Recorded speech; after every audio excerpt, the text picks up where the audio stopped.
Malibu haydaydigan odam oyiga qancha rasxod qiladi? Imminda Malibuning o'ziga. Nomer ancha seriozli chiqqan nomer 1 OZZ 236 ta ot kuchi mavjud. Xullas, общий xarajat hisobladik, ya'ni o'tgan oy o'zida bu Malibu. Assalomu alaykum hammaga. Tohir Avto YouTube kanaliga xush kelibsizlar. Bugungi obzorimizda o'sha legendarniy Malibu XL.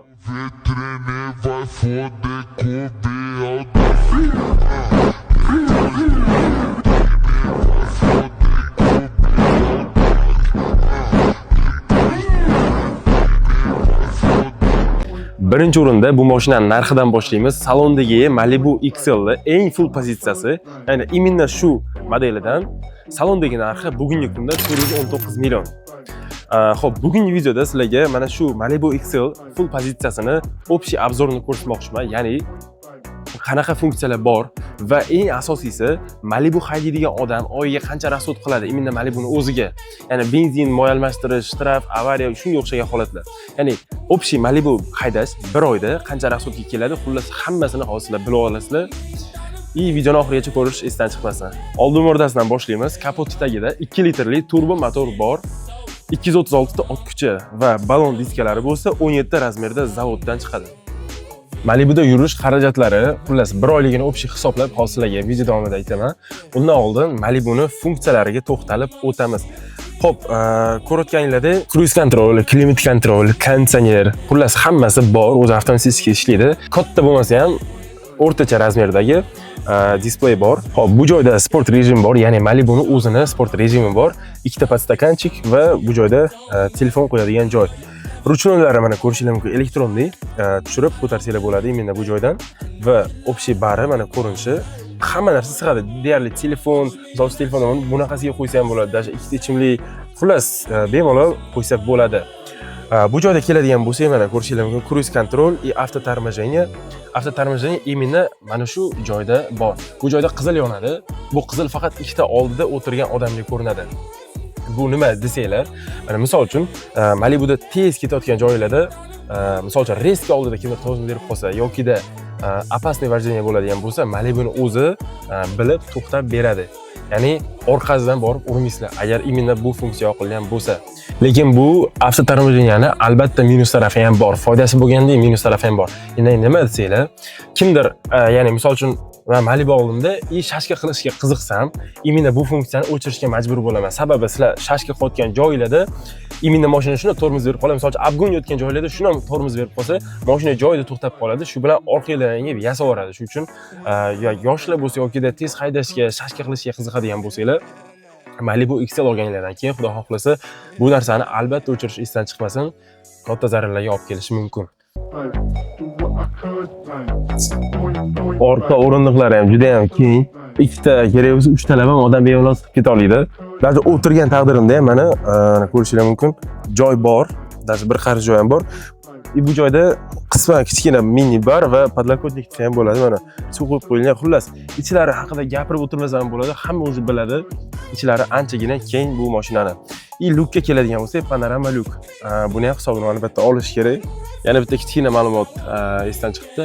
Oldi sideniyalarda, ya'ni oldi o'rindiqlarda abduf va abagrev funksiyalari bor.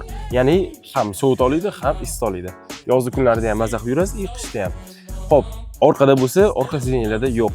Barra orqa tarafida mana ko'rishingiz mumkin, konditsioner и pechka qishda ham, yozda ham orqani yaxshigina muzlatib issiq oladi. Bu joyda mana tak zaryadga qo'ysangiz bo'ladi. Orqa anchagina keng. Xullas mana ko'rishingiz mumkin. Mana yoq qo'ysangiz ham bo'ladi. Luk panorama. Orqa tarafiga kelamiz, ya'ni bagaj qismi. Bagaj qismida ko'rishingiz mumkin, mana tak qoplangan, shtob ovoz chiqmasligi uchun. Mana kichkinagina bagaj plus o'zi avtomatik ochadi, knopkasini bossanglar. Bagaj qismiga mana qaranglar, anchagina katta, normalligina joy bor. Bu Malibuda, ya'ni ham metan, na propan ikkalasi ham yo'q. Bu Malibuimiz benzinda harakatlanadi. Ichiga bemalol, xullas ancha-muncha narsa sig'ib ketadi.